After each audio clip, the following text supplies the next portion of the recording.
다음 선거에 나오실 분들이 어떤 구상들을 가지고 계신지 이렇게 좀 들어보는 시간을 갖도록 하겠습니다. 이게 항상 근데 누가 먼저 하느냐도 사실 좀 근데 항상 가장 그냥 보편적으로는 여기서 제비뽑기를 할 수는 없으니까 네, 오늘은 그냥 가나다 순으로 네, 하겠습니다. 네, 다음에는 또 히읗부터 다시 하시고 어떨 때는 또 그냥 제비뽑기 하시고 네, 그러면 될 것 같고요. 네, 오늘은 네, 제가 그렇게 말씀드렸고 네, 가나다 순으로 하겠습니다. 이게 성만이 물어보니까 이게 선거에 영향을 미친다는 건 타 후보에 대한 예를 들어서 비방이라든지 지금 하고 계신 분에 대한 어떤 거라든지 이런 것들이 조금 얘기가 되면 문제가 될 소지가 있다고 하더라고요. 그건 저보다 더 잘 아실 거라고 생각하고 자기가 어떤 생각을 지금 가지고 있는지만 집중해서 좀 이야기를 해주시면 좋겠다 이런 말씀을 한 번 더 드리겠습니다. 뭐 편하신 대로 하십시오. 어떻게 하시랍니까?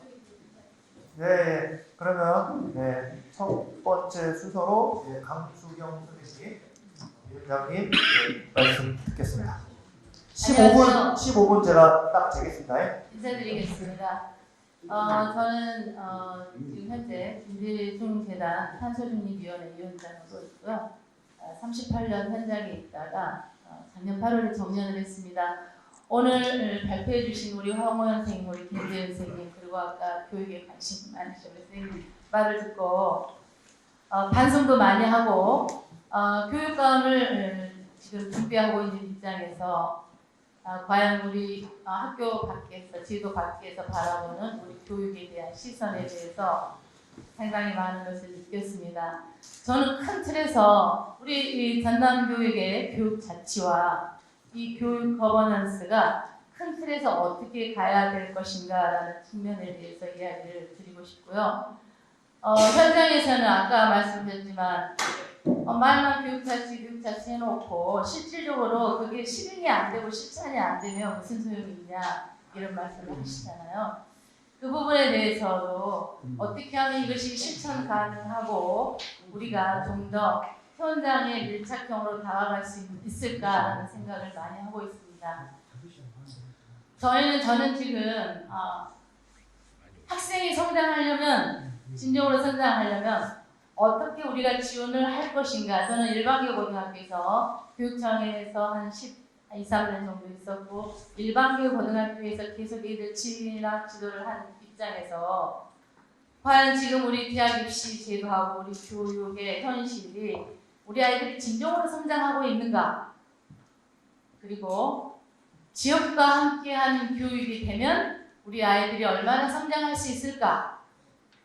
그리고 그러면 이렇게 성장을 하는데 미래를 준비하기 위해서는 우리 지자체와 교육청과 우리 도민들이 어떻게 해야 하는 것인가 라는 생각을 해보면서 공부를 썼습니다.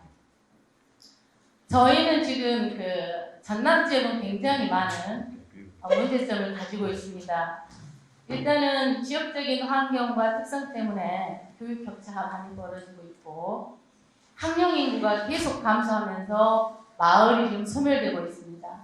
대부분 농산어촌으로 이루어져 있기 때문에 특히나 더 그러는데요. 그래서 이것들을 작은 학교가 이렇게 소멸하고 교육 격차가 확대되고 이러다 보니까 지역에 남아있지 않고 인서울하려고 많은 학부모님들이 엄청나게 고생하고 계시죠. 이런 정주성 저하가 결국은 우리 교육과 지역의 발전을 저해하는 그러한 난제로 부상하고 있다는 뒤에 복합적인 과제를 우리는 안고 있습니다. 우리 전남이.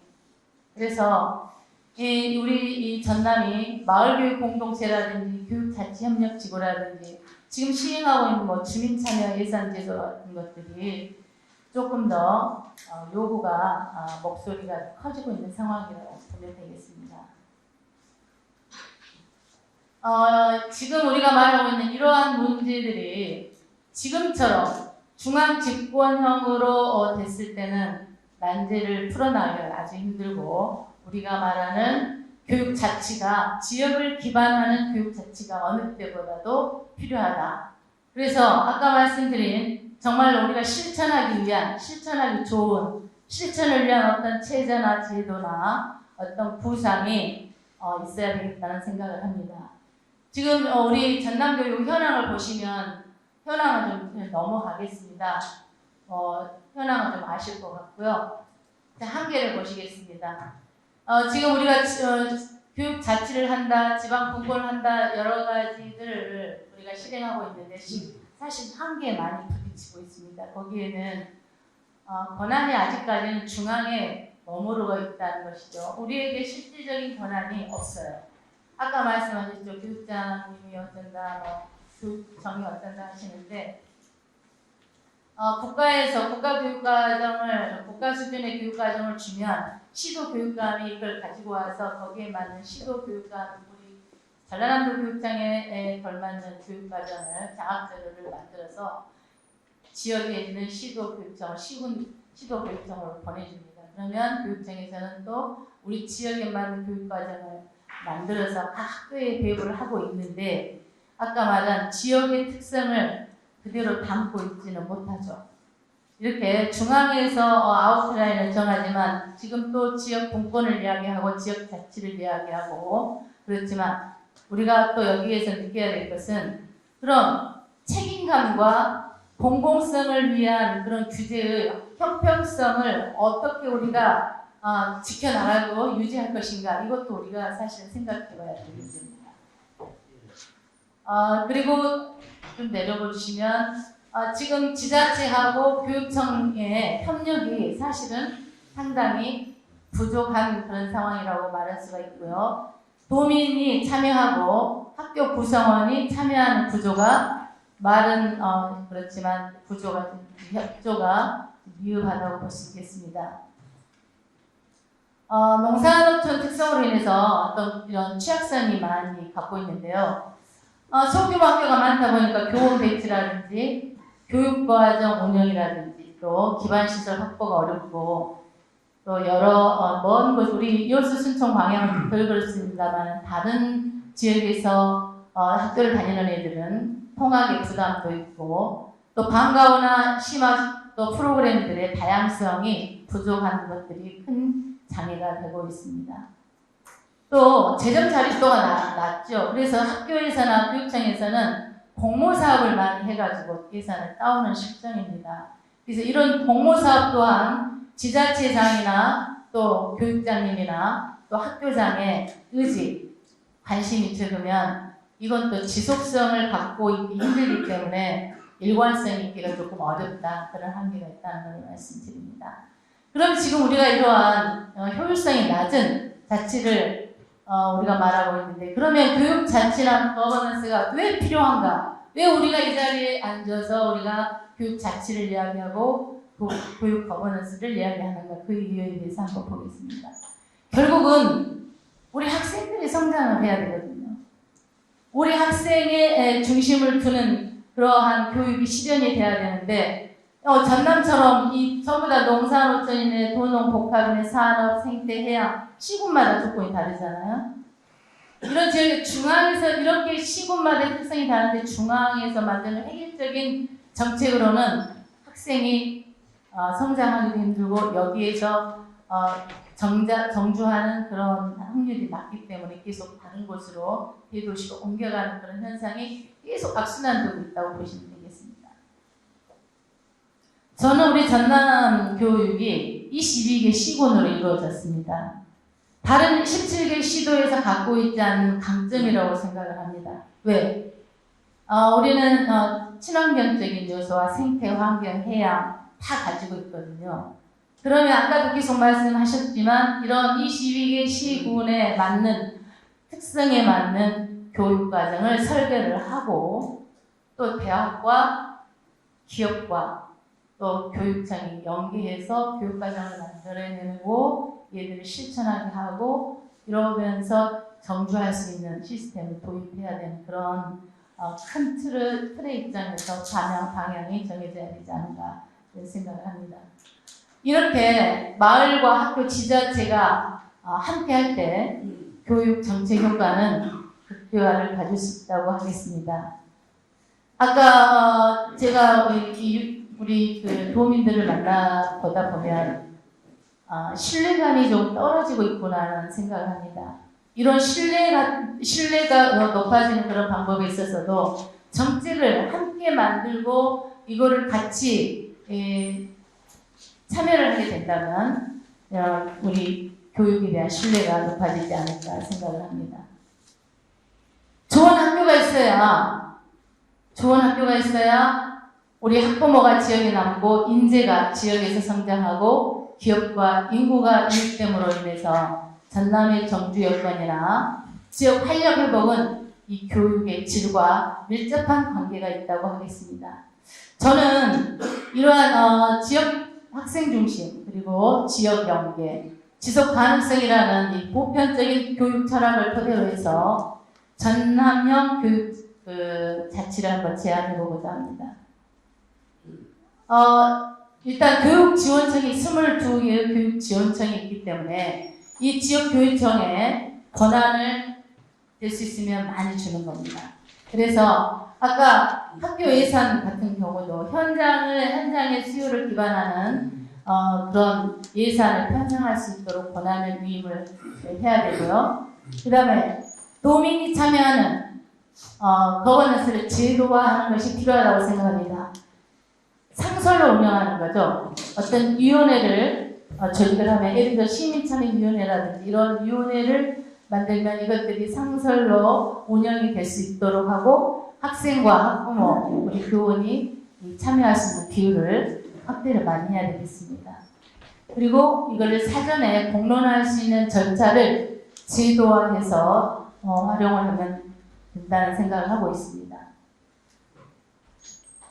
마을 교육 공동체가 지금 이루어지고 있는 걸로 알고 있는데요. 이게 제도적으로 자리매김이 되어야 되겠습니다. 그래서 활동가 역할을 규정을 해주고 또 지원 체계를 구축이 필요하다고 하겠습니다.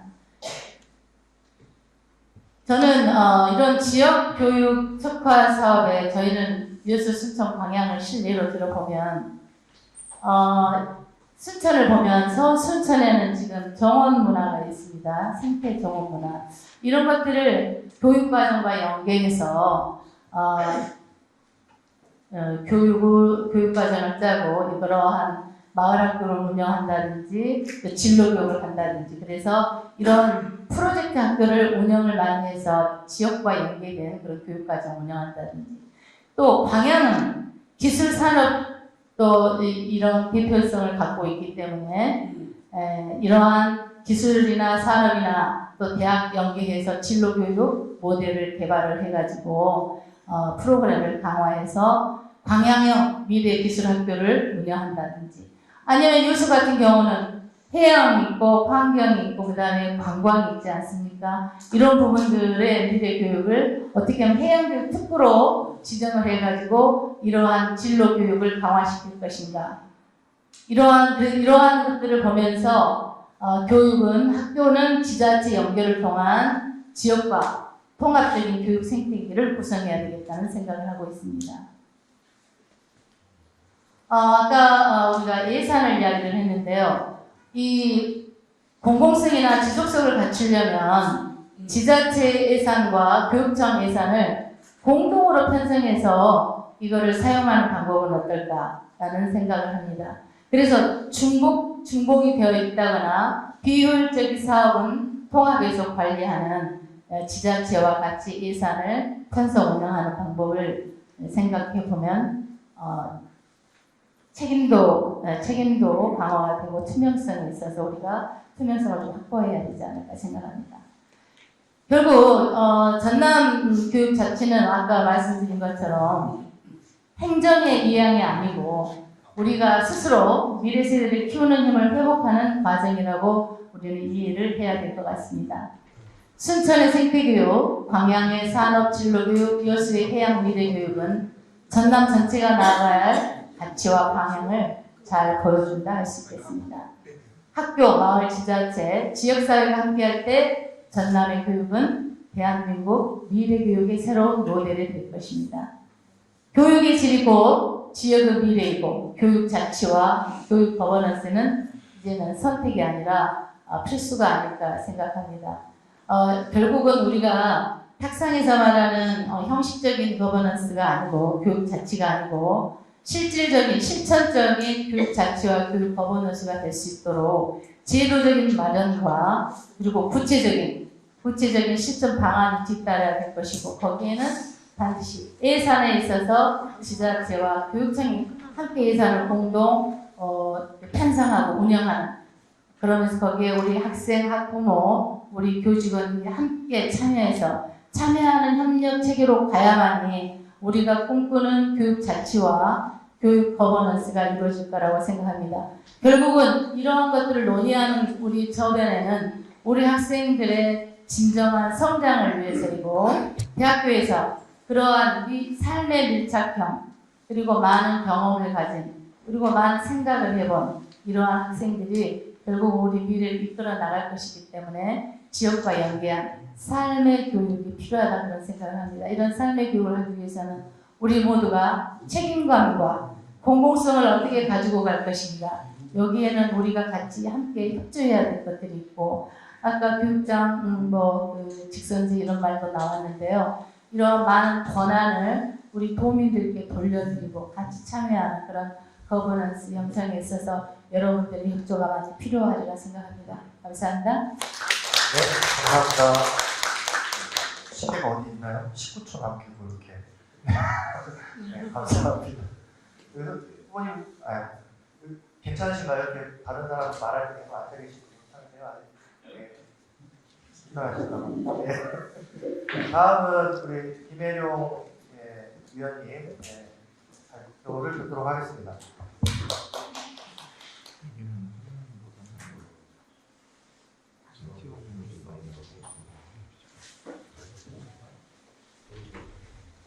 주변에 노트북 하나 있는 거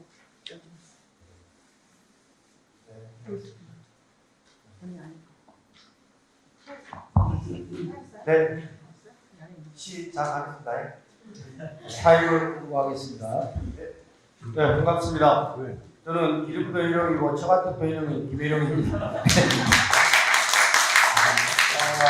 저에게 전 여수 교육장을 했고요.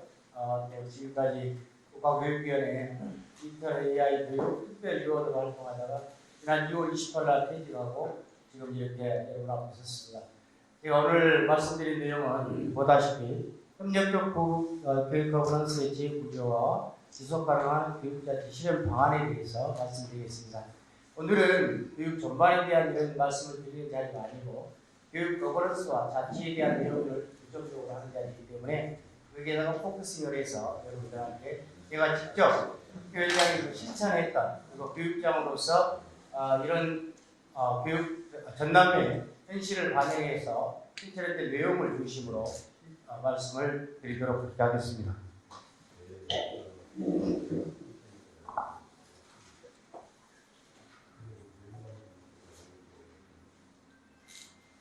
우리 전남 교육 거버넌스는 지난 10여 년간의 혁신 교육기구에서 또 교육자치협력기구로 그리고 최근에는 교육발전특구 지정적으로 정책 방향은 비슷합니다. 그러나 또 주체가 다르고 명칭과 예산 구조가 달라서 중복과 비효율성이 발생하고 있죠.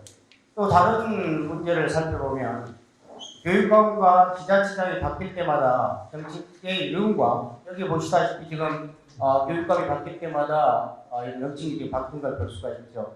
그리고 사업이 끝나면 예산이 끊기고 임경환 센터장님 예산이 많이 어렵죠. 그런데 이런 정치적인 얘기가 아니고 이러한 상황이 바뀌다 보니 이렇게 어렵다고 봅니다. 그래서 현장이 다시 또 원점으로 돌아가는데 이런 어려운 점이 있다고 파악이 되고 있습니다. 이제는 이름이 아닌 이러한 지속 가능한 구조로 또 성과가 아닌 이런 신뢰의 문화로 교육 거버넌스를 다시 세워야 할 거라고 봅니다. 오늘 저는 이 자리에서 이러한 현실을 냉정히 짚고 또 제가 현장에서 실천했던 경험을 토대로 우리 사업 중심의 거버넌스를 넘어서 어떻게 하면 지속 가능한 협력적 교육 거버넌스로 나아가기 위한 것일까라는 정책적 비전을 이렇게 제시하고자 합니다. 그러면 우리 전남교육 거버넌스의 현황과 문제점을 살펴보게 되면 전남의 우리 교육자치는 협력과 지역교육 생태계 구축을 목표로 했다는 점에서는 방향은 옳았다고 봅니다. 하지만 교육 거버넌스는 이렇게 확대되어 있지만 지속성이나 또는 책임성 그리고 권한 구조는 여전히 취약하다고 봅니다. 우리 전남의 실제 문제는 거버넌스가 부족한 것이 아니라 거버넌스의 권한 설계가 약한 것이라고 저는 보고 있거든요. 이제 우리 전남의 교육 거버넌스는 협력의 시대를 넘어서 공동 결정을 하고 공동 책임의 시대로 전환해야 된다는 생각을 합니다. 한 가지 예를 들어보면 우리 순천과 또 곡성, 또 강진, 여수등에서는 이렇게 중간 지원 조직을 통해서 학교와 지자체와 마을을 서로 잇고 있지만 대부분 비영리 위탁용으로 운영되기 때문에 예산이 끊기게 되면 인력 유지가 어렵게 되죠. 이 내용만 보더라도 우리 전남의 교육 거버넌스의 현실을 대변한다고 볼 수가 있습니다. 그러면 여기서 제가 말씀드린 협력적 교육 거버넌스를 이해하고 넘어가야 될 필요가 있다는 생각이 듭니다. 제가 앞서서 사업 중심의 거버넌스에서 협력적 거버넌스로 나아가려고 말씀드렸는데요. 이것은 행정 중심의 거버넌스에서 이제는 공동체 중심의 관계형 거버넌스로 전환을 해야 된다는 뜻입니다. 여기에서 협력적이라는 말은 하향식 교육청 중심의 그런 행정에서 수평적 참여로 또 패러다임이 전환돼야 되고 또 교육 철학의 전환을 해야 된다는 그런 의미입니다. 그래서 교육청 중심의 이렇게 지시 관리 체계에서 벗어나서 학교와 지자체와 마을 그리고 또 산업계 시민이 함께 책임지는 수평적 협력 체계로 전환돼야 한다고 봅니다. 전남형 협력적 교육 거버넌스는 지금 갑자기 등장한 그런 정책이 아니죠. 지난 20년간 학교 교육 혁신이 걸어온 흐름 위에서 탄생했는데요. 이 대안학교 또 작은 학교 운동에서 시작해서 혁신학교 등으로 우리 제도권에 진입하게 됐습니다. 그래서 혁신학교의 실천이 지자체의 협력으로 확장되고 또 교육을 지역 전체로 전체 과제로 인식하는 구조가 시작되면서 마을 전체가 하나의 교육터가 되는 마을 교육 공동체가 구현되게 된 것이죠. 그래서 마을 교육 공동체라는 것이 단순한 교육 프로그램이 아닙니다. 지역 재생, 지역 교육력의 축적의 전략이라도 볼 수 있고요. 볼 수가 있는 것이 바로 마을 교육 공동체라고 할 수 있습니다. 그러면 제가 현장 37년 8개월 동안 다양한 지구에서 다양한 경험을 통해서 실천했던 사례들을 말씀드리도록 하겠습니다. 제가 순천교육지원청 학교지원센터장과 또 여수교육장으로 재직하면서 이러한 배경들과 철학을 가지고 현장에서 직접 설계하고 실천했던 교육 거버넌스의 사례들을 말씀드리겠습니다. 첫 번째가 내년에 시행을 앞두고 있는 학생 맞춤 통합 지원 시스템에 대한 설계를 참여했고 또 계획을 수립하고 2022년부터는 24년까지 학생 맞춤 통합 지원 컨설턴트로 활동하면서 법률 제정 단계에서부터 교육청, 지자체 컨설팅 현장 모델 구축까지 쭉 참여를 해왔습니다. 이 학생 맞춤 통합 지원은 단순한 복지 연계가 아니고 학생의 학습이나 정서 그리고 또 복지, 건강, 진로 등 다차원적인 요구를 학교와 지자체와 또 유관기관, 민간단체가 통합적으로 지원하는 협력 시스템을 말씀드립니다. 저는 이 설계에 참여하고 또 컨설턴트로서 전국 시도교육청의 준비 상황을 전체적으로 진단하면서 전남형 실행 모델을 제시했습니다. 이 활동을 통해서 우리는 하나를 키우려면 온 마을이 필요하다는 철학을 법, 제도적 체계로 구체화한 대표적인 교육자치 실천이었다고 봅니다.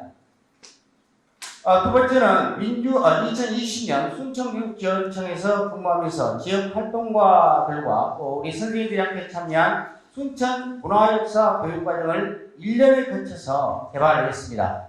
지역의 역사 문화를 통해 민주시민 교육을 배우는 프로그램으로 설계, 교재, 강사, 차량 지원까지 포함한 완전한 시스템을 구축해서 순천시의 모든 중학교 1학년이 참여할 수 있도록 하는 교육체계를 마련했고요. 이런 경험은 지역과 학교가 함께 만든 교육자치 실현의 모범 사례가 되었다고 봅니다. 여수 교육장으로 부임하면서는 여수 11구 그리고 이순신 장군의 발자취를 담은 나비반도 이야기를 편찬해서 학교에서 신청만 하면 지역 활동가와 학부모님들이 함께 동행하는 원스톱 지원 프로그램으로 확장해서 실행하게 되었습니다. 이후에 이러한 것들을 벤치마킹해서 여수뿐만 아니라 광양, 장흥, 나주 등 다른 지역으로 쭉 확산되어서 문화역선 체명, 지역교육과정 모델로 이렇게 자리 잡게 되었습니다. 그 다음에 여수교육장 재직지에는 민간 지금 민선 4기에서 계속 쓰는 말이 제가 민선 4기에서 3기에서 썼던 말인데요. 민간산업통합 거버넌스를 그때 여수에서 구축을 했었습니다. 전남에서 처음으로 여수시의회, 여수국가산단, 유관기관 등을 직접 방문해서 교육청 비전을 공유하고 또 대응투자와 협력적 거버넌스를 구축했죠. 그래서 교육을 행정이 아닌 지역의 미래 전략 산업으로 확장하는 계기를 마련했다고 봅니다.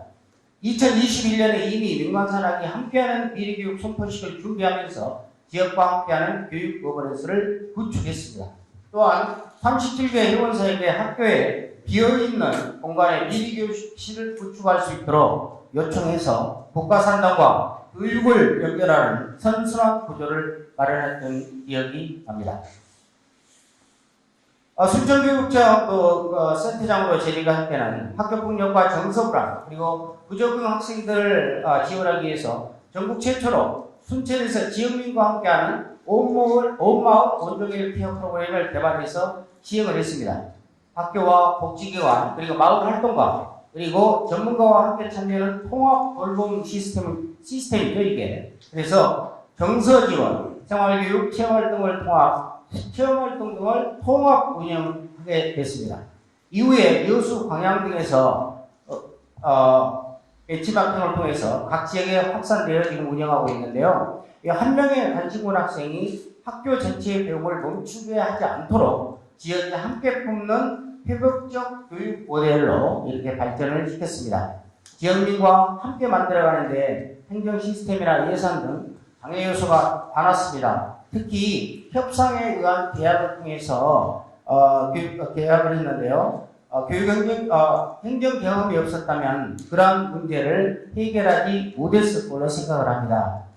이래서 지금 현재는 광양이나 여수 등에서 많은 지역에서 이런 비슷한 모델로 운영을 하고 있습니다. 그때도 도와주신 분들이 지금 앞에도 계시고 우리 김현주 선생님도 계시고 여러분들이 계시는데요. 이런 것들을 좀 많이 확장되기를 바랬습니다만 지금은 약간 정체되고 있는 것 같아서 많은 아쉬움들이 있습니다.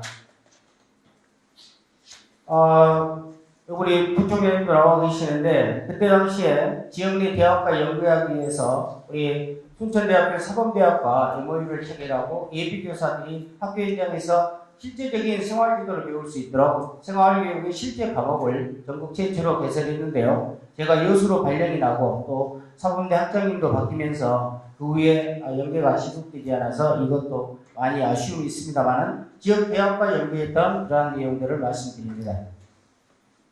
그리고 또 센터장에 근무하면서 응고적 생활기도라는 회복적 생활교육으로 전환한 패러다임으로 우리 혁신을 이끌었었는데요.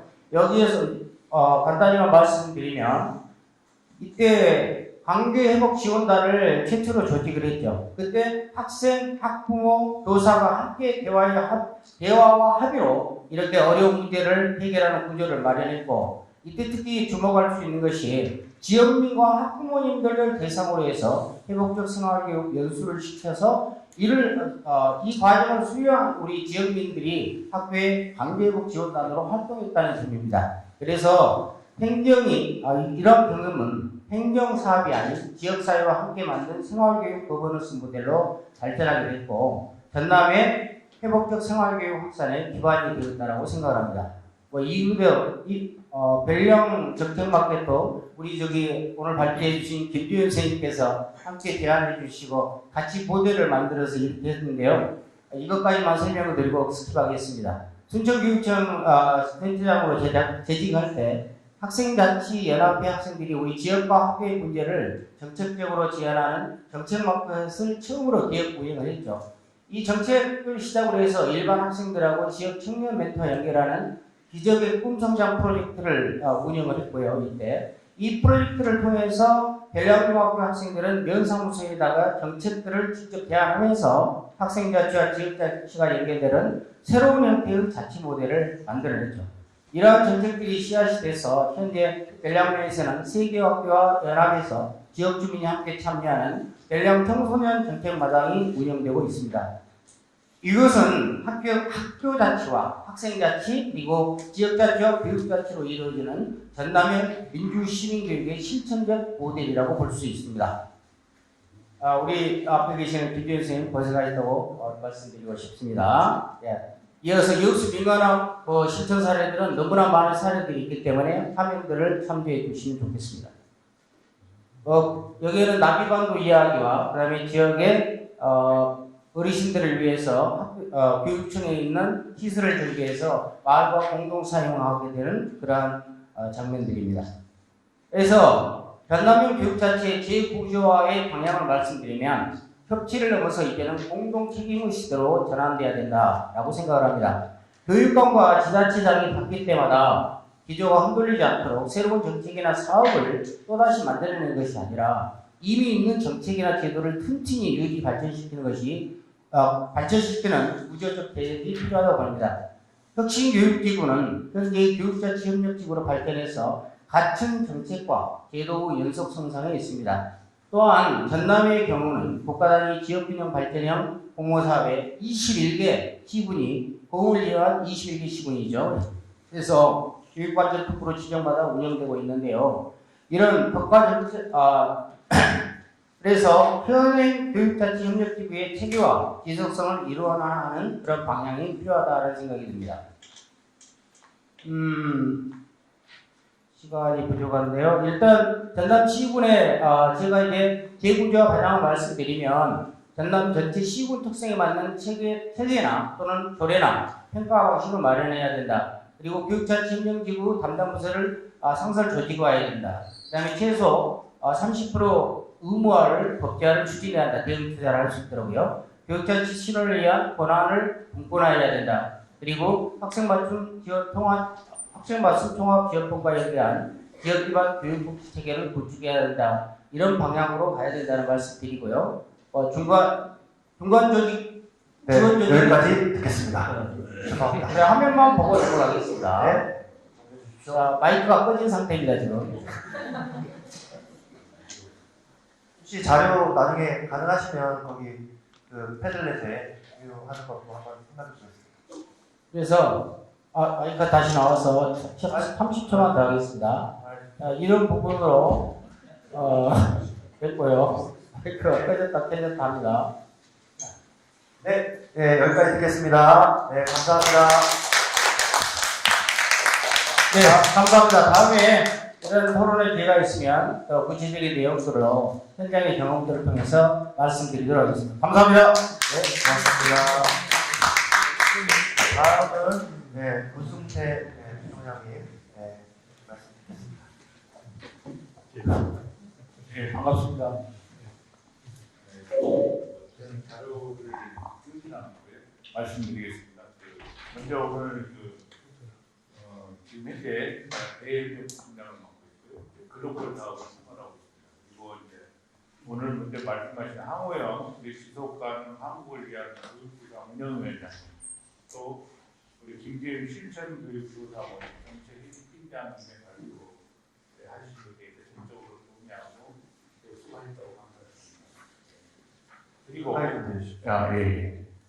그리고 제가 이제 오늘 말씀드리겠는데요. 우리 보시면 얼마 전에 그 이재명 대통령이 국가도 공부를 해야 하고 국민도 공부를 해야 된다 이런 말씀합니다. 결국 무슨 뜻이냐면 평생 학습 사회로 갔다고 이야기할 수 있고요. 어떤 지금까지의 문화는 물리적 시대였다면 어떤 디지털 시대로 전환되고 있습니다. 근데 핵심은 그렇습니다. 지금 무슨 이야기냐면 교시대 정복 시대라고 합니다. 과연 학교가 앞으로 5년 후에 존재할 수 있을까라고 우리는 다시 한번 의문을 제기해야 된다.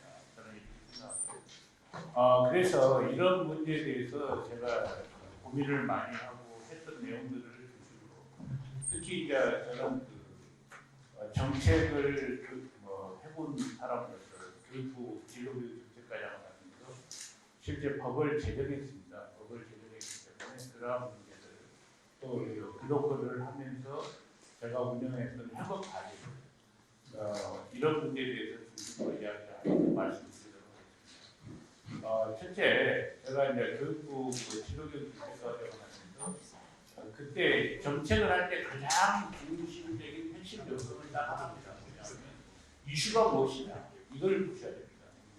지금의 이슈가 무엇이냐 그러면은 당시에 우리가 진로교육법을 통과를 제정을 한 이유 중에 하나가 뭐냐면 당시는 자유학기제를 시행을 했습니다. 이 자유학기제의 핵심 문제를 중에 진로 체험을 어떻게 하면 형평성이 공정하게 공평하게 좀 제시할 수 있을까 이런 문제였거든요.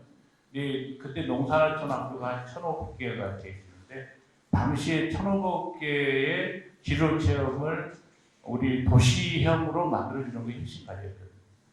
그래서 진로교육법을 통과시키자 이렇게 해가지고요. 진로교육법을 실제 제가 가서 한 4개월 만에 통과를 제정을 해서 통과를 시켰는데 그러면서 했던 내용이 그 속에 그러면 무엇이냐 지금 아까 우리 황호영 분이 말씀하신 대로 그게 넣었던 내용 중에 하나가 핵심은 뭡니다. 지역협력 체계를 강화시켜야 됩니다. 그러니까 당시에 2015년에 지역협력 체계를 어떻게 할 것이냐 그래서 부산시에다가 제일 먼저 조례를 우리가 제정했습니다. 지역협력 체계가.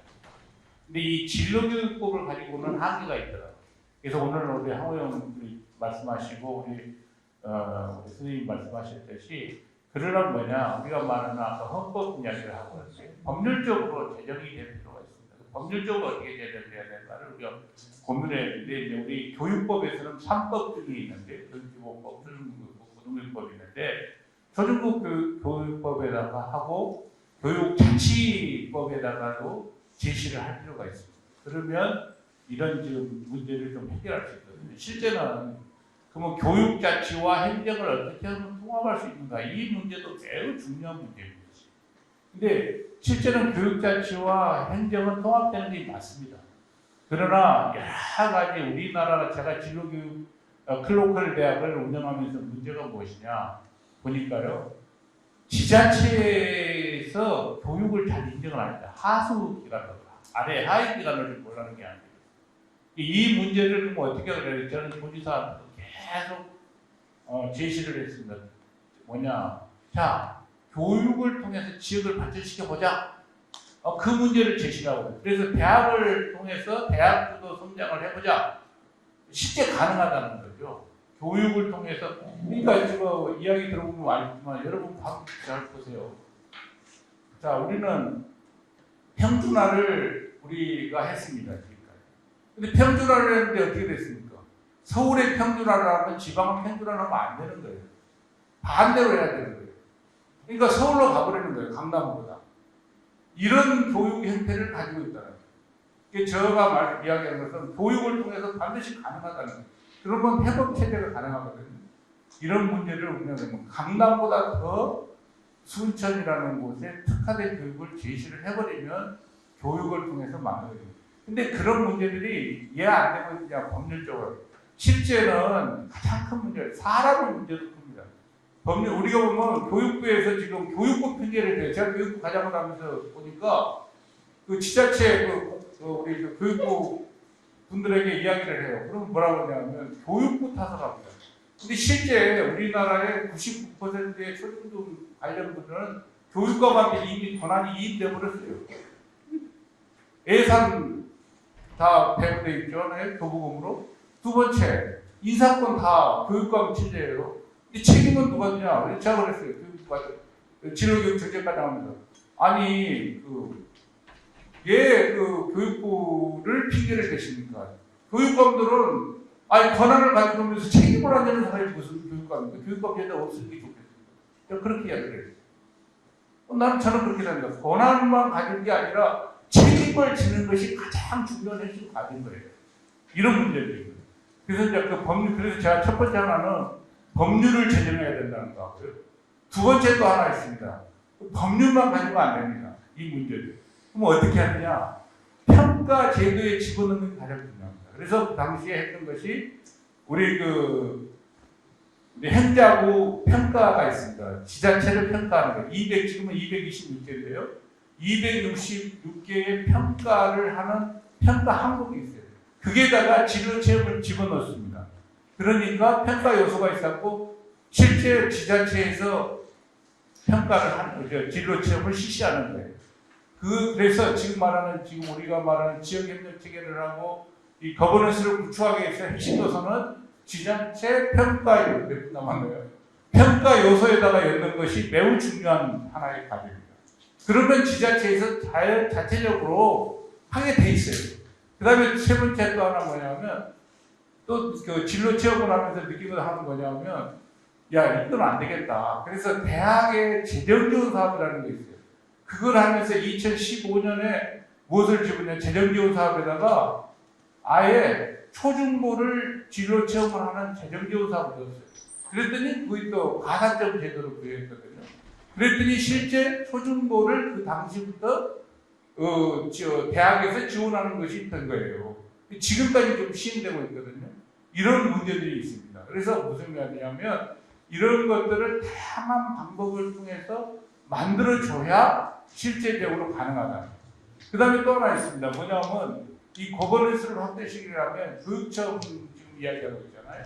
저는 그렇게 생각합니다. 22개 우리가 있는데 이걸 되려면 지금 아까 말씀하신 분들 시민이 말씀하신 대로 마찬가지예요. 실제는 교육장은 권한이 없습니다.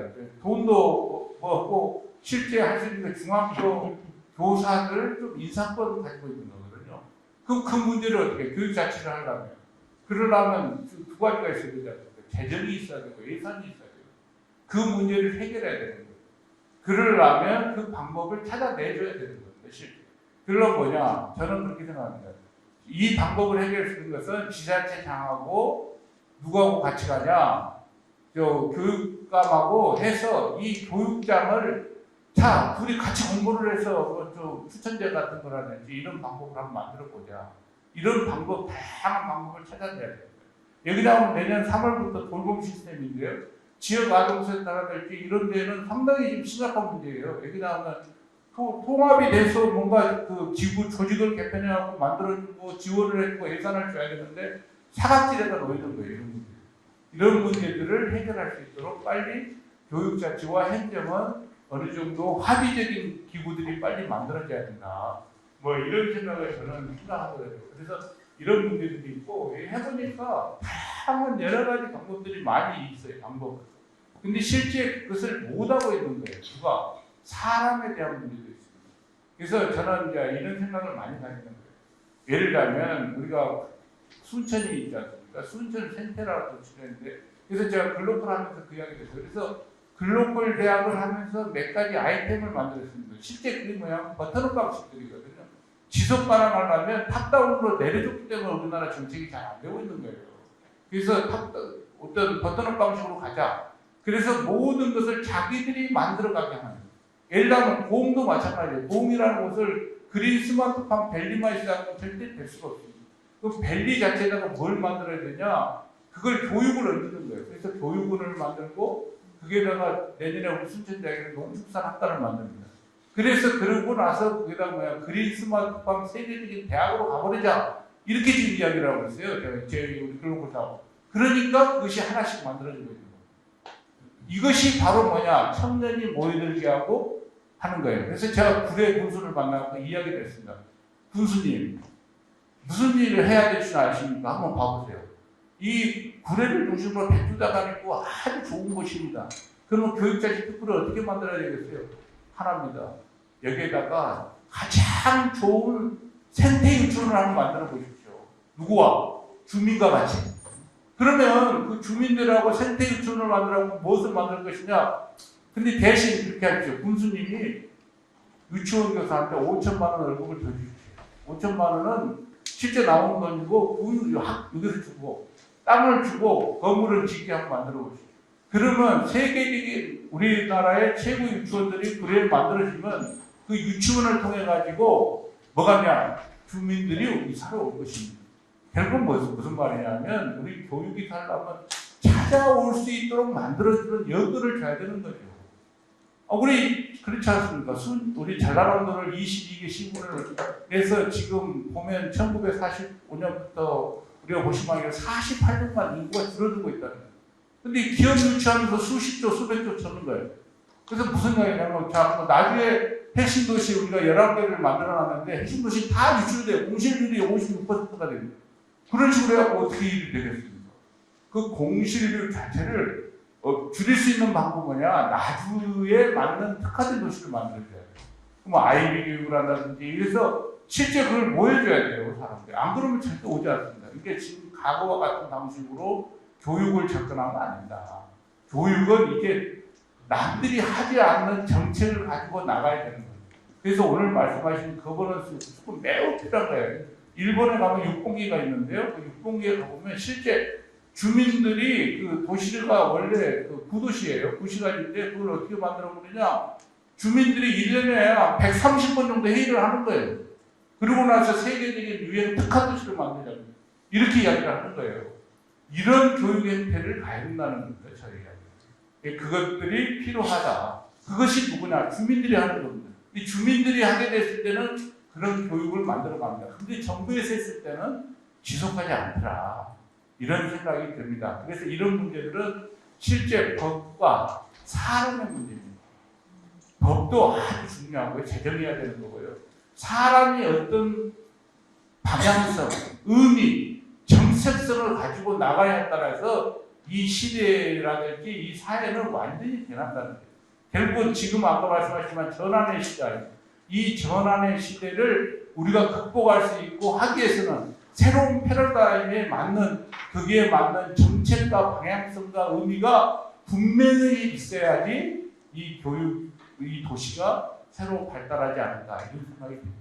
예, 감사합니다. 네, 감사합니다. 1분 30초 덜 쓰셨습니다. 다른 분에게 기회 주실 걸로. 마지막으로 우리 강만호 선생님 모시고 말씀 들어보도록 하겠습니다. 반갑습니다. 장하로입니다. 저도 특별히 준비하지는 않았습니다. 여기까지 왔는데 앉아서 하면 상당히 불편하게 다들 앞에서 하셔서 제가 열심히 한번 이야기를 한번 해보도록 하겠습니다. 저는 1차로 거버넌스는 위임된 권력이 민의 권력으로 주는 거다 보고 있습니다. 그래서 민을 주체로 세우자. 민이 주체로 나서서 교육 문제를 해결해보자. 저는 이렇게 생각을 하고 있습니다. 그렇게 되고 있는 것이다. 이걸 재차 검토해봐야 되지 않겠나. 왜 여기까지 거버넌스 체제가 왔는가. 저는 국가주의나 시장주의가 지속가능한 사회를 다 망쳐왔다고 보고 있습니다. 국가주의 형태의 교육정책이라든지 시장주의의 경제망론주의가 지금까지의 가능한 지역사회를 살리지 못하고 그러면서 공동체를 파괴해왔습니다. 국가와 시장이 공동체를 공격을 해왔습니다. 공동체가 지금은 지역사회에서 너무 힘들게 살아가고 있는 겁니다. 교육의 문제도 자꾸 도시로 보내게끔 만들어왔던 교육입니다. 공동체를 계속 공격해왔던 과정인데 이렇게 돼버리면 앞으로 사회는 지속 가능하지 않겠다. 그럼 어디를 복원해야 되는가? 저는 공동체를 복원해야 된다고 보고 있습니다. 그것은 학교 공동체뿐만 아니라 지역 공동체를 복원해야 된다고 생각하고 있고요. 인간이 살아가는 데 있어서 먹고 사는 문제하고 저는 주관적으로 가장 중요한 문제는 교육이라고 보고 있습니다. 그래서 교육을 매개로 지역 공동체를 살려보자 하는 것이 저는 교육 거버넌스라고 생각을 하고 있습니다. 아까 앞에 이야기하셨던 것처럼 교육이 종합수업물입니다. 교육 안에는 아이들이 앞으로 성장해야 될 모든 것이 다 들어있습니다. 배우고 익히는 과정이 다 들어있습니다. 그 지역사회 역량을 다 모을 수 있습니다. 지역사회 역량을 모으면 아이들을 제대로 성장시킬 수 있다고 생각을 하고 있습니다. 오늘 여수에 갔더니 한 종교에서 마음 공부 시키고 있더라고요. 근데 이거 학교에서 하기 대단히 어렵습니다. 마음 공부라면 좀 더 정적이면서도 차분하게 아이들과 대화하고 이야기를 해야 됩니다. 이 영역은 누가 가르치는 거예요? 저는 지역에서 가능하다고 보고 있습니다. 어느 한 교육에서는 다문화 교육을 하고 있습니다. 다문화 교육을 하고 있는데 그 다문화 교육을 목사님 차분히 이 빈 공간, 교회 빈 공간에서 다양한 형태로 아이들과 어머님한테 제공하는지 아버지한테 제공하고 있어요. 이 다문화 역량을 꼭 학교에서 할 필요도 없습니다. 그 다문화 교육을 지역사회에서 가져와서 충분히 해결해 나가도 된다는 얘기죠. 지역의 역량을 모으면 우리 아이가 훨씬 더 크게 성장할 수 있다. 이렇게 생각하고 있는 것입니다. 그래서 저는 전환기에 관점을 바꾸자.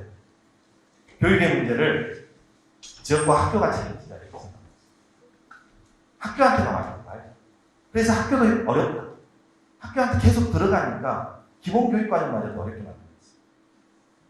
방과후, 돌봄, 심지어는 다른 형태의 법률적, 제도적 교육까지 다 들어가고 있어요. 이 학교는 지치고 그러고 나서 어떻게 되냐면 관계가 아주 건조합니다. 그래서 갈등이 계속 부닥치고 있는 겁니다. 그래서 공동체가 깨지고 있는 거죠, 학교. 학교에게도 신과 여유를 줘야 돼요. 그래야 아이를 성적으로 보지 않고 성장을 보면서 아이를 볼 수가 있습니다. 성적이 싫습니다. 그냥 아이를 주세우는 성적이니까 20명, 30명 있어도 충분히 아이들 성적 얘기일 수 있죠. 그러니까 교육의 본질은 성장이라고 합니다. 스스로 성찰을 통해서 성장하고 있는 거라고 합니다. 그다음에 충분한 시간과 여유를 줘야 돼요. 이 신과 여유를 학교한테 줄 수 있는 것은 지역사회가 교육의 부분을 학교 책임져 나갑니다. 저는 그렇게 되면 우리 아이들 행복하게 세울 수 있다고 생각하고 있습니다. 지금까지 사회를 한번 생각해 보시면 저도 그랬지만 학교 교육과정 대부분이 다 도시로 있어요. 밖으로 다 뺐습니다. 지역에 살아도 행복해 이런 말을 못 해봤습니다. 지역에 살아도 행복해. 네가 선택할 수 있어. 밖으로 나가도 되고 지역에 살아도 행복할 수 있다. 이런 이야기들을 해야 되는데 그 이야기가 어디서 나오냐면 학교 교육과정이 잘 나오지 않습니다. 왜냐하면 입시 경쟁 체제를 중심으로 한 교육과정은 항상 도시로만 보내왔습니다. 그렇다면 이 삶에 대한 이야기 누가 했나? 그거는 당연히 지역에서 얘기하죠. 지역에서 그런 삶의 과정을 이야기하죠. 엄마가 살고 있는 모습, 아빠가 살고 있는 모습, 우리 친구 아버지가 살고 있는 모습. 굴비 만드는 과정을 교육과정으로 만드는 거예요. 그래서 굴비를 만드는 과정이 한 삶을 살아가는 생애에 있어서도 충분히 행복해질 수 있겠다. 이런 이야기를 지역에서 충분히 만들어내야 돼요. 그래서 지역과 학교가 결합하면 우리 아이들의 성장을 충분히 책임져 나갈 수 있다라고 생각을 하고 있습니다. 또 하나는 앞으로 미래 사회가 대도시 중심 사회니까 저는 그렇게 생각하고 있습니다. 지금까지 산업사회 자체 특징이 대도시 중심 사회예요. 그러나 앞으로 산업사회에서 정보화 사회로 넘어가는 시절에 이때가 계속 대도시 중심 사회가 될 거냐, 저희 주관적 견해는 중소도시라든지 분단위 중심 사회가 될 가능성이 대단히 높다라고 자연이 있고 인간이 있고 또한 재생에너지가 있는 녹색에너지가 있는 AI를 활용할 수 있는 거예요. 저는 이곳이 전남이라고. 전남에서 충분히 다음 세대를 이어질 수 있는 대안적 교육을 만들 수가 있어요. 그 관점은 지역과 학교입니다. 지역과 학교가 함께 만들어 나가도 된다고 보고 있습니다. 하나의 또 다른 관점은 지금은 평생 학습하는 과정을 만들어 갈 수밖에 없습니다. 대학교까지 배운 과정으로 100세까지 살아갈 수 있다는 것은 제가 봤을 때는 거짓말입니다. 그 중간중간에 새로운 배움을 가져내야 됩니다. 그렇게 보면 학교만 배움을 이루는 공동체가 아니라 지역 전체가 학습과 배움의 공동체로 전환합니다.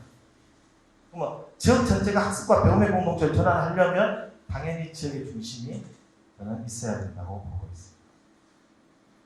그렇게 하려면 어떻게 해야 되냐? 첫 번째 저는 지역의 자치 역량을 구축하셔야 됩니다. 여기 계신 분들이 역량 구축해야 돼요. 책임을 지셔야 돼요. 자치 역량이라 하면 당연히 시민사회 역량, 환경활동가 역량, 또는 노조활동가 역량, 다양한 역량들이 교육활동가 역량들이 모여서 이 역량들이 구축돼야 실제 지역을 책임질 수 있는 역량을 가질 수 있을 것이다. 관이나 행정에서 하려고 하는 첫 번째 임무는 뭐냐면 이 역량을 키워줘야 됩니다. 관이 뭘 하겠어요? 백성의 역량을 키우는 겁니다. 기본의 관의 목적은 백성을 주체로 만드는 것입니다. 그러면 그런 자치 역량을 키울 수 있는 다양한 형태의 행재정적 지원을 만들어줘야 되고 그것이 저는 거버넌스라고 그런 거버넌스를 만들어내자. 실제로 순천에서도 해왔고 곡성에서도 해왔던 사례가 있습니다. 이게 답은 아니겠지만 미래교육집단이나 팔풀이 교육센터 자체가 좀 더 진화하고 발전한다면 행정적 기반 아래 민의 역량으로 성장할 수 있는 기틀이 될 수 있다라고 보고 있습니다. 이런 첫 번째 자청량으로 강화하자는 거고요. 교육 문제이기 때문에 저는 기초 단위 중심으로 교육을 재편하자 이렇게 생각하고 있습니다. 지분 단위로 교육을 재편해야 돼요. 광역 단위는 정책 단위. 광역 단위가 다 하려면 안 된다. 그렇다면 당연히 기초 단위로부터의 교육적 권력과 내용이 만들어져야 돼요. 그래서 저는 교육장 4년 해야 된다고. 교육감과 같이 4년 하자. 책임감 있게. 그렇게 해야 하지 2년, 1년마다 바꿔주면서 어떻게 지역교육에 대한 책임을 지을 수 있는 거냐. 이왕 할 거면 4년 같이 하자. 책임을. 이런 지역교육에서 우리가 한번 책임질 거죠. 그리고 지금 교육청은 초중등까지만 가고 있어요. 고등학교는 책임 안 지고 있어요. 교육청 자체가. 고등학교 권한 줘야죠. 그래서 고등학교까지 지역교육청을 주고 당신들이 책임과 권한을 가지고 지역교육 문제를 지역민과 함께 책임져라. 이렇게 줘야 돼요. 그래야 지자체와 함께도 동등한 입장에서 협력체제를 구축할 수 있어요. 그런 권한을 줘야 책임있게 자기를 달성할 수 있다고 보고 있습니다. 그래서 두 번째 저는 지역교육청, 특히나 기초자치단체 중심으로 해서 권한과 책임을 줘야 된다고 보고 있고요. 제일 고민되는 것이 지금 현재 소멸되고 있는 짜증납니다. 저는 이건 뭐 아직 섣부른 이야기긴 한데 한번 고민을 좀 해주시란 얘기예요. 단위학교 체제로 계속 고민할 건지 지금까지 개별학교 단위로 계속 고민해 보셨어요. 통폐합 언제까지 계속 그 개별학교 또는 면 단위 학교로만 고민하실 것인지 아니면 시대가 변하고 새로운 미래 세대에 맞게 기초 단위를 중심으로 학교를 제조할 건지 이것은 한번 고민하셔야 돼요. 근데 이 문제 또한도 이 문제마저도 지역 주민의 역량과 고민이 함께 결부됐습니다. 이렇게 만들어져야 새로운 미래 교육을 우리가 준비하지 않겠는가 이렇게 좀 생각을 하고 있습니다. 저는 교육으로서 공동체성을 회복할 수 있다고 보고 있습니다. 자본주의 사회 또는 국가주의 주도 사회에서 공동체성을 회복하는 그 매개체가 뭔가가 지속 가능한 사회를 새롭게 만들어내는 거라고 보고 있습니다. 그 핵심 매개체가 뭘까 아무리 고민해봐도 저는 역시 아이 성장 문제부터 시작한 교육의 종합적 특성을 봤을 때 교육을 중심으로 지역 공동체를 회복하죠. 이게 저는 거버넌스의 핵심이다 생각을 하고 있습니다. 열심히 하도록 하겠습니다. 감사합니다. 아까 말씀하신 대로 진짜 10분 하셨네요. 원래 저희가 예정된 시간이 5시였습니다. 근데 이제 바로 가셔도 되고요. 혹시 혹시 뭐 이렇게 오신 분들이 조금 시간을 한 15분 정도 내주셨으면 사전질이 들어온 게 2개 정도 있고요. 그다음에 이제 마지막에 오늘 강연해 주신 분들이 4분의 말씀 듣고 1분씩 좀 이야기 하고 마치면 어떨까 싶은데 괜찮으실까요? 네. 이렇게 자리 마련하기도 어렵고 이런 자리가 귀한 자리니까 그렇게 했으면 좋겠다 싶습니다. 일단은 질문을 먼저 드리고 제가 잠깐 생각하실 시간을 드리는 걸로 제가 시간을 좀 끌어보겠습니다. 두 개 질문 들어왔는데요. 하나는 지금의 교육을 생각하면 어떤 느낌이 드는지 한 단어로 말씀해 주시고 잘 큰 단어입니다. 왜 그런지 이유를 들려주실래요? 첫 번째 질문입니다. 두 번째 질문은 AI 시대의 변화에 대응하면서도 지역학교, 대학 간 협력 구조를 실질적으로 구축하기 위해 어떤 방향과 전략이 필요할까요? 특히 지역사회의 교육력 회복을 위한 전략이나 정책이 있다면 어떤 게 있을까요? 두 가지 질문에 2분씩 답변해 주시면 될 것 같습니다. 발음이 픽션이 잘 안 좋은가 보다. AI 시대의 변화에 대응하면서도 지역 학교, 대학 간 협력 구조를 실질적으로 구축하기 위해 어떤 방향과 전략이 필요할까요? 특히 지역사회의 교육적 회복을 위한 전략이나 정책이 있다면 어떤 게 있을까요? 이에 대해서 생각할 시간 조금 드리겠습니다. 제가 오늘 이 포럼을 진행하면서 인상 깊었던 장면이 두 가지가 있었습니다. 한 분이 다른 사람의 이야기를 계속 마주보면서 잘 들으시더라고요. 그러니까 또 하나는 다른 사람의 말을 계속 이렇게 적으시더라고요. 그러니까 사실 선거라고 하는 것은 개인의 차이를 부각하는 게 전략이고 라고 생각하잖아요. 근데 사실 이런 자리를 통해서 자기가 모든 것을 다 알 수가 없지 않습니까? 오늘 보니까 4인 4색이세요. 각자 살아온 삶의 경험들이 다르시기 때문에 이 경험들 속에서 구상할 수 있는 아이디어는 한계가 있다고 생각합니다. 근데 다른 사람의 이야기를 들으면서 뭔가 그것들이 풍부해지면 전남 교육의 입장에서는 오히려 그게 더 좋은 게 아닌가라는 생각을 오늘 하게 됐습니다. 그래서 차이를 부각하는 것도 필요하지만 그렇게 책임지고 나오시겠다고 하시는 분들의 최소 공배수를 넓혀가는 것이 전남 교육의 입장에서 아이들의 입장에서는 훨씬 좋겠다라는 생각들을 좀 오늘 저는 하게 됐습니다. 그래서 이 자리가 앞으로도 그런 자리가 됐으면 좋겠고 여러 번 좀 열려서 어떤 생각들을 하고 계신지 듣고 여기 계신 분들이 또 어떤 생각을 하고 계신지 들어서 서로 상호학습하는 시간이 되었으면 좋겠습니다. 제가 오늘 이거 마무리 멘트입니다. 네, 끝나고 가면 됩니다. 네, 그래서 거꾸로 하면 또 불리한가요? 네. 2분 딱 해주십시오. 저는 교육이 위기라고 생각을 하고 있습니다.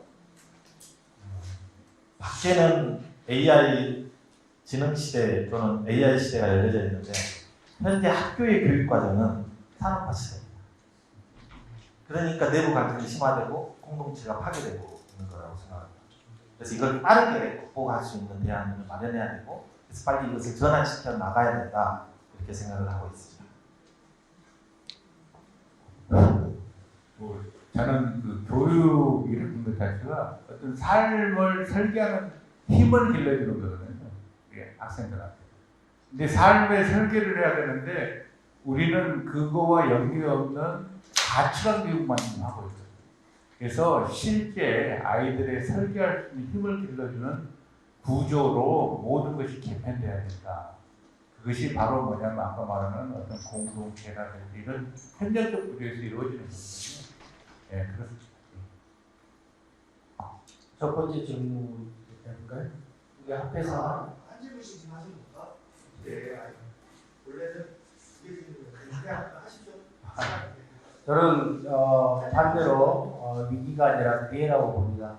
어차피 지금 인구 소멸이 다가오고 있고 거기에 따라 항공인구가 감소되고 있고 우리가 줄어가는 인구에 대한 한탄만 할 것이 아니라 정말 우리는 전 세계적인 문제를 하나의 불공정을 재구조화해서 우리 아이들의 미래 역량을 함양시킬 수 있는 표준을 만들어야 한다고 보거든요. 그래서 우리 전남이 위기에 전략적인 모델이 될 수 있다고 생각을 하고 그런 전략을 세우기 위한 필수 조구가 저는 바로 디지털 AI가 그런 구조 개편의 핵심이 되지 않을까라는 생각이 듭니다. 감사합니다. 저는 늘상 아이를 키우면서 우리 아이가 진정으로 행복한 삶이 뭘까 생각했습니다. 지금 우리 아이들은 AI와 같이 살아가야 되는 세대이고요.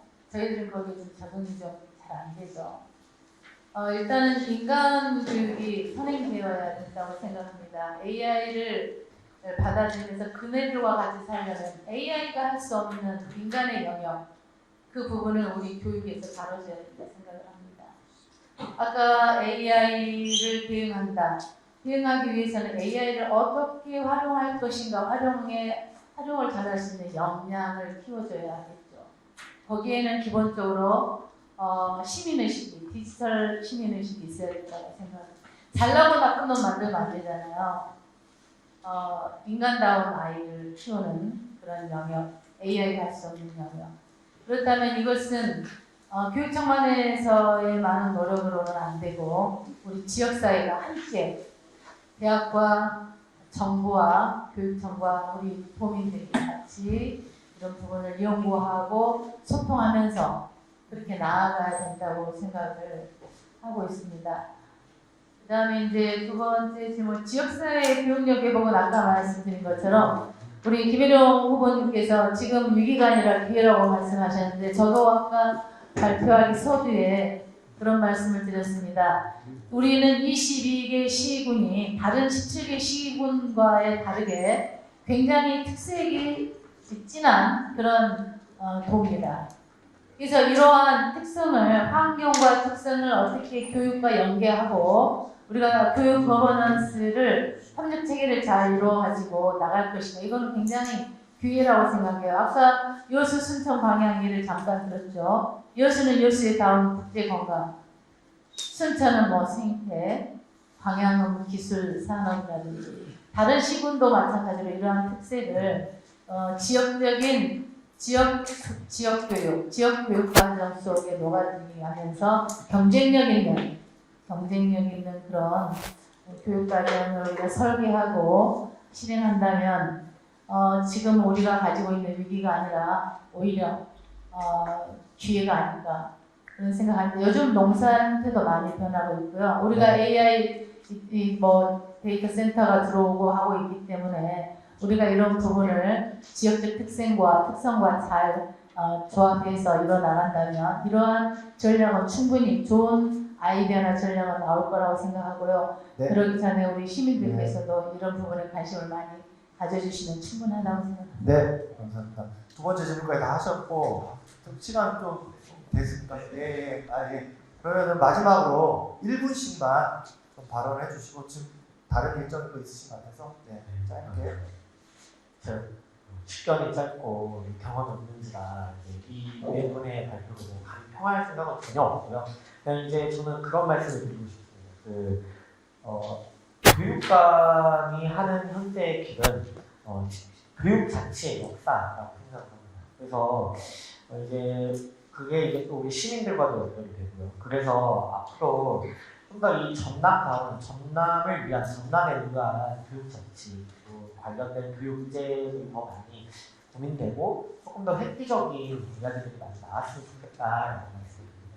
네, 이상입니다. 성과는 아니고 어드바이스 해주십시오. 예, 저기 내분이 들으니까 본인의 지역 단위의 이해가 상당히 깊으시고 정책적 의지도 있는 것 같아서 기분이 좋습니다. 앞으로 저기 10번의 토론을 진행한다고 하셨는데 감실이 성사를 바라겠고요.